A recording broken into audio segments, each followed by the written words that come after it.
আসসালামু আলাইকুম এভরিওয়ান, চলে আসলাম আমার বোনের ফিরুলটার ব্লগ নিয়ে। আর আমাদের ঢাকায় বাসায় এটাকে বলে আড়াইনিয়র। আড়াই দিন পর মেয়েকে সুন্দরভাবে বিদায় করা হয়, তাই এটাকে আড়াইনিয়র বলে থাকি আমরা। সো আজকে দিনটা স্টার্ট হয়েছে অনেক লেজি ভাবে, কারণ এত দিনে ধকল গিয়েছে। অনেক লেট করে ঘুম থেকে উঠেছি, উঠেই রেডি হয়ে গিয়েছিলাম। আর আজকে এত বেশি গরম ছিল, তো ভাবছিলাম হেয়ারটাকে আমি খুলবো নাকি এরকমই রেখে দিব। দিকে অনেকগুলো লুজ পাউডার দিয়ে রেখেছিলাম যাতে আমার ফেসটা কেকি না লাগে। মেকআপ যদিও খুব হেভি করিনি, একদম লাইটই করেছি। সো রেডি হয়ে চলে গেলাম আমি আর আমার ভাই বিয়ে বাড়ি। আম্মু পরে আসবে। এন্ড যে দেখি এখনো বিয়ে বাড়ির লাইটিং সুন্দর জ্বলছে। আসলে লাইটিং ছাড়া কি বিয়ে বাড়ি লাগে বলেন তো। আর আমার দাদু বাসার গলিতে যেয়ে দেখি পানির বন্যা যাচ্ছে। ভাবতেছিলাম এত পানি কই থেকে আসতেছে। যেয়ে দেখি এখানে নিচে রান্না বান্না করা হয়েছে, সেগুলোই ধোয়া হচ্ছিল।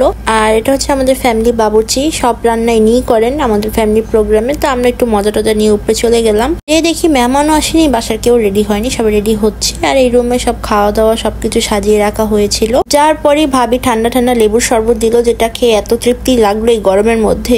সো বউ শাড়ি পরতে পার্লারে গিয়েছিল আর সবাই রেডি হচ্ছিল, তাই আমি বসেছিলাম। তার কিছুক্ষণ পরে বউ এসে পড়েছেন, বাসার গেস্টও এসে পড়েছেন। এত বেশি রাশ হয়ে গিয়েছিল, তাই আমরা ছোট চাচার ফ্ল্যাটে চলে গিয়েছিলাম নিচে। এন্ড ছোটরা ওখানে বসে আড্ডা দিচ্ছিলাম, টিভি দেখছিলাম। উপরে এখনো খাওয়ানো হবে, নাস্তা দেওয়া হবে। সো এত ভিড়ের মধ্যে কি করবো, তো এখানে বসে বসে আড্ডা দিচ্ছিলাম। আর জানেন এই লেন্সটা পড়লে কেমন যেন একটা ভ্যাম্পায়ার ভাইবস দেয়।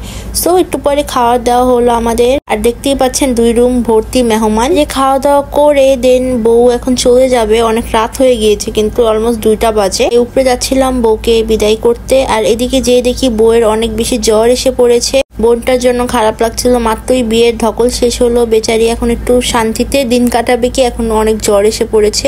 সো হাঁটতেও পারছিল না, আর তার মধ্যে এত হেভি একটা শাড়ি ক্যারি করছিল, তাই ওর হাজবেন্ড ওকে হেল্প করছিল নিতে। আর এখান থেকে বউয়ের মন খারাপ। আসলে এই দিনটা না বাসার থেকে বিদায় করা হয় না, ওটা আরো বেশি খারাপ লাগে। মানে এখন চলে যাচ্ছি, এই বাসায় তো আর সেই আগের মতো একটা অধিকার থাকে না। তো এই ফিলিংসটা যখন কাজ করে না, তখন অনেক বেশি খারাপ লাগে।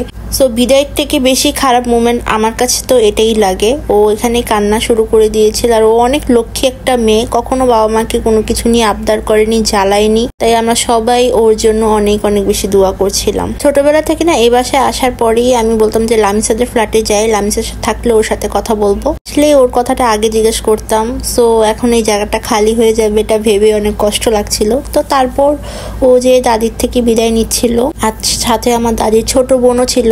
এদিকে একটা ফানি মোমেন্টে এসে পড়লো, একটা হাসির কথা শুনে বউ কাঁদতে কাঁদতে হেসে দিয়েছিল। তারপরে এই যে আমাদের সবাইকে বিদায় জানিয়ে চলে গেল আমাদের ছোট্ট বুড়িটা। তারপর ওকে বিদায় করে আমরা 3জন এখানে একটা দইয়ের বাটি নিয়ে বসে পড়ছি। দই আমাদের 3জনেরই ফেভারিট, আর এটার জন্য দই পেয়ে তো আমরা জাস্ট কারাকারি করে খাচ্ছিলাম। কি একটা অবস্থা। তারপর এখানে আমরা সবাই আড্ডা দিচ্ছিলাম এন্ড কালকের দিনের জন্য প্ল্যান বানাচ্ছিলাম, কারণ কালকে আমরা সবাই কাজিনরা মিলে বের হবো, প্লাস নিউলি ম্যারিড কাপলদের সাথে একটু আউটিং করবো। দ্যাটস ওয়াই সেটাই বসে বসে প্ল্যান করছিলাম। সো আজকের ব্লগটা আমার এই পর্যন্তই। ভালো লাগলে লাইক কমেন্ট করতে ভুলবেন না। আল্লাহ হাফেজ।